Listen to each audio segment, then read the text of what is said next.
Well, first and foremost, I'd like to connect your question with the issue of poverty and of hunger. No, because I'm very much concerned with this issue. And here in my particular city, it is said that one of our problems is poverty still. And however, I believe when I look at the consumption patterns of the well-to-do, that actually there is enough food in our city, in our country, even in the world, to feed all the people that live in our planet. So the issue is really the inequitable distribution of food. No?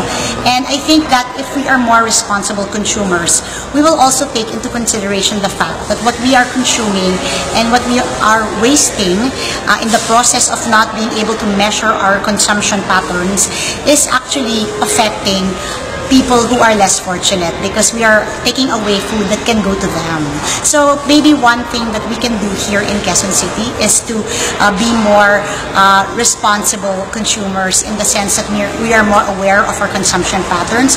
Restaurants should be more aware of how much people can just really eat, and maybe they can just prepare the appropriate amounts, no, of these foods para hindi masayang ang mga pagkain na ito. And in the meantime, I think that every restaurant should also have a social responsibility program connected to poverty and hunger alleviation, such that kung meron silang extra na pagkain, ayoko naman sabihin na yung expired, kasi hindi naman tama rin ibigay yung expired sa mga mahihirap. Pero kung alam na nila, natatarget na nila, na ito yung dami ng taong pupunta sa aming mga restaurants, at siguro sobra ang aming inventory for the week, etc., pwede na natin itong ipamigay sa isang adopted community or isang adopted barangay. So isa yun sa mga naisip ko. And we also have a lot of school children that are suffering from malnutrition and obesity.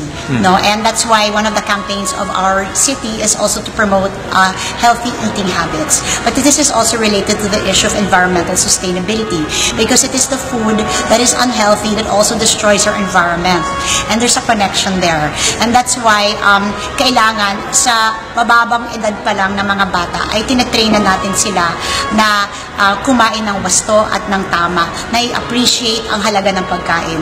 At yan din yung dahilan kung bakit sinimulan namin yung aming urban farming project. No? Kasi napansin namin yung mga kabataan, hindi na nila masyadong nauunawaan ang kahalagahan ng pagkain na kinakain nila. Kaya napakadali para sa kanila na mag-iwan ng pagkain sa lamesa o sa pinggan nila at matapon ito, dahil hindi nila alam ang hirap na dinanas ng mga farmers, ng mga food producers para lamang sila ay makakain. No? So this particular program is not just to ensure food security, but also to ensure that the next generation of Quezon City residents appreciate the value of the food that they're eating, that they appreciate the value of nutritious food, and they also appreciate the value of eating nutritious food now as a way of avoiding ill health in the future. So this is a long-term vision. Kasi most politicians, they like to think about doing things right away because they think, oh, we want to be re-elected, etc. So let's just dole out, let's just give, but I always think about the next generation. And I think that yung mga kaedad ko, medyo wag muna na tayo mag-focus sa kanila. Focus na tayo sa mga kabataan.